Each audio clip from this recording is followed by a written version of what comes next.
Oh boy, some of my weapons. So I believe, yes, in fact, the heroic story today is the very first mission on Venus that you do. So we're going to just jump right on into that. But I guess while we do that, I should talk about other things I never went into. And these are kind of standard for people who play through the game. They know what they are now, but I never really talked about them beforehand. First things first are weekly heroic strikes and weekly nightfall strikes. These, with every weekly reset, there comes a new one. They have different modifiers on them. The weekly heroic strike has one heroic modifier of any kind, and then the nightfall has Our new friend must have the nightfall modifier, which means if your whole team dies, you return to orbit. Has the epic modifier where knights, vandals, scions, and harpies all gain extra shields that also replenish very quickly and are very hard to take down unless you have the exact damage type necessary for those shields. And they typically have other modifiers, usually a burn modifier. Burns are a give or take. Arc burn, solar burn, and void burn. Basically all weapons, regardless of who's using it, either you or the enemies. It's like double damage, basically. So you're going to want to run with those kinds of weapons that have the burn, but also stay clear of enemies that also shoot weapons with that type of burn. So, and then weekly heroic strikes are how you get your strange coins. Nightfalls are how you get, well, I mean, you can get strange coins, but typically, and I do think it has something to do with how often you die. I really do, because I've noticed because the only time I ever got an exotic, I've only ever gotten an exotic once in all the Nightfalls I've ever, well, no, that's a lie. 2 times have I gotten an exotic in all the Nightfalls I've ever run. And both times I died maybe once or twice, but then every other time I've gotten like a legendary weapon, and heck, even once I got a strange coin. I got like 14 strange coins, which is the worst reward you can ever get from Nightfalls. But when I get the legendary weapons, I've died like 6 times, and then when I do when I get, when I got the strange coins, it was abysmal. I was running it with I think I was running it with my hunter, but my hunter was barely 30, and I probably shouldn't have even been running the Nightfall with it. And I died like 9 times, and you know, I honestly think it is performance based. I mean, I'm sure a lot of people will disagree with me on that, but it definitely feels, that was a terrible throw. It definitely feels performance based. So, anyways, yeah, but you can run each of those every week. The other thing about Nightfall is if you complete a Nightfall, you also get, what is it? I don't even know what it's called. Here, here, let me just kill this guy and I'll look it up really quickly. It's called, it keeps shooting me, Radiant Light. This lasts until the weekly refresh. Basically, any reputation gains and whatnot and experience gains get a slight boost to them until the reset, and it's really, really nice to have. That's why you want to do Nightfall as early in the week as possible, so that you can just take advantage of those gains right from the get-go. So that's that stuff. Oh, and then public events as well. These are sort of random events. I mean, I think they might be random by the game standards, but at the same time, there's also a timer for telling how they work. There is a website called destinypublicevents.com. You go on there, and it gives you about a 6-minute time window for events to pop up. Now, granted, these are based off user feedback, so there are times when it is incredibly inaccurate, but for the most part, it isn't too bad. That was why am I so bad at throwing grenades today? But for the most part, it isn't too inaccurate at all. And public events, there's all sorts of public events. Take out a target. There's defend the war sat, defeat extraction crews, all sorts of different events that can take place. These are how you can basically farm Vanguard marks. You can farm Ascendant energies and Ascendant shards by doing them over and over. Your first one that you complete also gives you a package in the tower that gives you experience, either a random strange coin, Ascendant shard, Ascendant energy, or mode of light, and a little bit of glimmer, and then some marks as well. So you're going to want to at least do one every day. I mean, public events, there's something that you do need to take note of, and they are important. They're also kind of fun. I'm not going to deny, they are kind of fun. They can be challenging, too, especially if you're by yourself. I mean, I cannot deny, defending the Warsat, even on Earth, when you're up against, like, level 5s, because of, like, how many they chuck at you, and then how many of them are, like, Reavers, or, you know, hallowed enemies and stuff like that, they can actually be a little bit challenging if you're not careful, especially when the last wave comes. I mean, They're fun. I honestly think they're pretty fun. But anyways, I should be getting into my weapons right now. Detecting vents. Like we're surrounded. The radar decided to play with me a little bit. That's always fun. No, so now let's get into the weapons of this game. Coordinates lead here. What is it? Let me get a closer. Yeah, sure. Here, give it a go. So this gun that I'm holding right here, this is Red Death. Now, luckily, and thankfully, and so graciously, Destiny decided to finally buff pulse rifles. So pulse rifles are now have their place amongst the other primary weapons. In fact, it almost feels like pulse rifles are, well, I would say they're right up there with hand cannons as the strongest primary. And then scout rifles aren't far below. And then auto rifles got nerfed so bad, they're pretty much useless at this point. I mean, I don't know. Pulse rifles finally have their place again, which is really nice. This gun is especially nice to have in both PvP and PvE. It has this lovely perk of every single time you kill an enemy, it decides it wants to heal you. As you can see right now, if you look up. Like, I'll take a few shots here if these two guys can actually hit me. Come on, guys, you can do it. You can do it. There you go. There you go. See, as you can see right there, it heals me. It also speeds up reloads just a bit. It's a good gun. It really is a good gun. Red Death, it has higher impact than the other exotic pulse rifle in this game. It's not a bad gun. It really isn't. It's a high impact. It's a higher impact pulse rifle.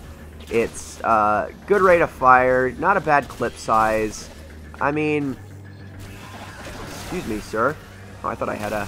I don't know why I thought for some reason I had a shotgun equipped for a second there.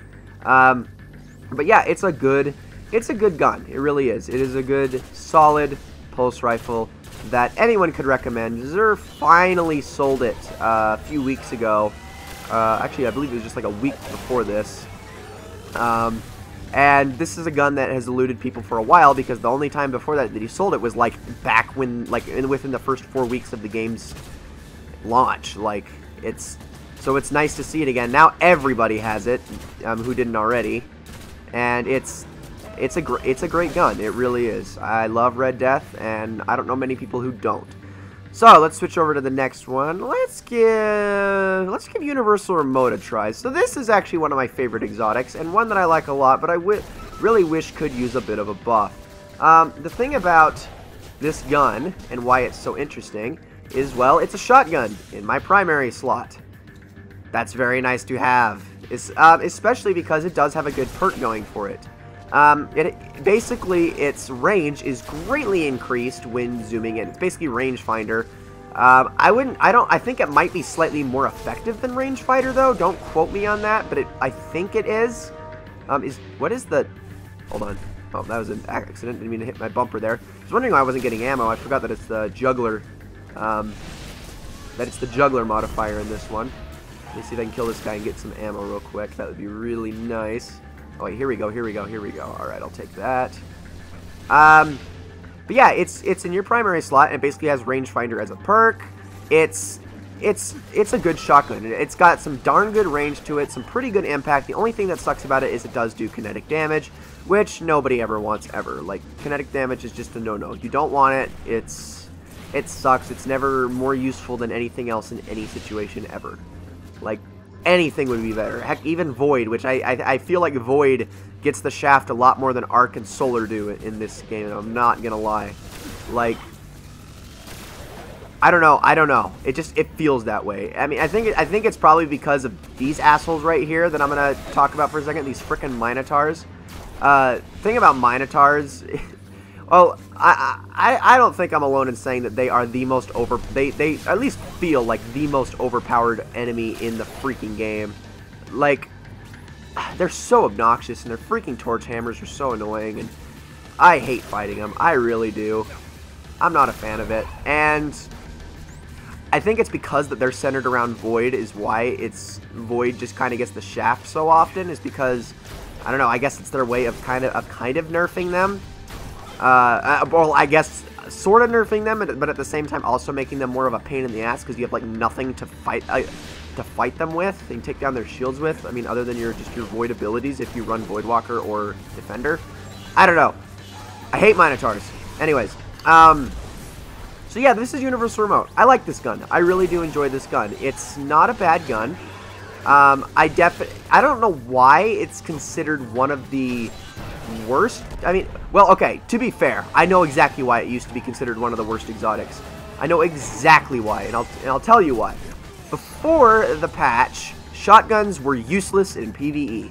They were just downright useless. Of course, everybody still used them in, everybody used them in PvP. There's no question about that. I mean, everyone still uses them in PvP. They're awesome in PvP. I can't even pretend that they're not. I mean, I love them, and so should you. But PvE, shotguns were useless. Well, in one of the patches that came out, they decided it would be a very good idea to give this gun, excuse me, sir, to give this weapon type a big, gigantic boost in PvE by doubling its damage output. So now, these guns are awesome in PvE. Universal Remote definitely found its place with that, especially because Xur sold it literally the week that they released that patch. And so everyone was like, oh yeah, we're taking advantage of that. Dude, that's freaking awesome. Now shotguns actually have a place in this universe, you know, outside of the Crucible. And thank goodness, because I love this gun. I freaking love Universal Remote. I probably should have exited before. Well, actually, I don't think I can with this one. I think I would have had to let this happen. But yeah, I like Universal Remote. It's a good gun. It's kind of fun to dual run shotguns in the Crucible. I have Felwinter's Lie and Two to the Morgue, which are both amazing shotguns with really high impact. And Felwinter's Lie also has amazing range. It's probably the most dominant gun in the Crucible. And I love running those two, one of those two with Universal Remote. It's just a lot of fun. It really is. Not to mention, it does have crowd control, which kills with this weapon grant bonus damage for a short time. That's also very nice to have. Ugh. Anyway, when this cutscene's over, I'll be able to get into another gun. But you know, since we're doing PvE right now, I guess I'll just explain this guy right here. Because this one, I mean, I'll demonstrate it a little bit, but I guess I can start explaining it. Because this guy, whew, if there was ever a gun that is so, I mean, no, I would say this is the most polar opposite between PvE and PvP of any gun in the game. Every other gun is just about as useful in both modes, in both modes, or just about as useless in both modes. I mean, they're usually pretty balanced. There's not really that many. I guess Icebreaker is the other one, but for the most part, most of these are just about as useful in PvE as they are in PvP. Last Word, not at all. This gun is useless in PvE. Like, you don't use it. Just don't use it. But in PvP, this is arguably the best primary in the game. Now, the only thing I don't like about the Last Word is that it is focused around hipfire. I really wish it wasn't. This is a completely useless perk to me. And then this is also kind of a useless perk to me. Kind of. Thing I like about it, right here, Fanfire. This weapon can be fired quickly and continuously. That alone makes this gun formidable. On top of that, you get it the perfect balance, and it's, as you can see, the stability difference when I take it off. Its stability is super high, that makes it really nice. And then also bonus damage and stability with this perk as well. But there's extra precision damage in firing from the hip. Again, hip fire. I don't like using hip fire even with this gun. I just don't like it. But if... I think if you could get rid of that somehow, this gun... I mean, I wish I could replace these perks. I really wish. I mean, heck, I would take Mulligan over this perk. I don't even think hand cannons can get Mulligan, but I seriously would over this perk, because this is the one I use the least, like, of any perk in the game. And, you know, I know some people do like it, because, I mean, that's how the original Halos played, is you could only hip fire. I mean, it's people who, you know, play games like Half-Life and stuff like that. I mean, there's a lot of games that have, you know, you can't zoom when you shoot. You just can't. And I don't know. That's the only way I like to play is by zooming. That's just how I play. But the Last Word, it's a dang good Crucible gun. I would say it's my best Crucible gun, but I definitely have my on and off moments with it. However, I have also had my best moments with the gun, even once getting a 37 kill match with the Last Word, and that was wonderful. So let's see. I believe I have a bounty to do patrol. Okay, it's on Mars. Let's go to Mars for that real fast, and then I can start showing off the rest of my guns.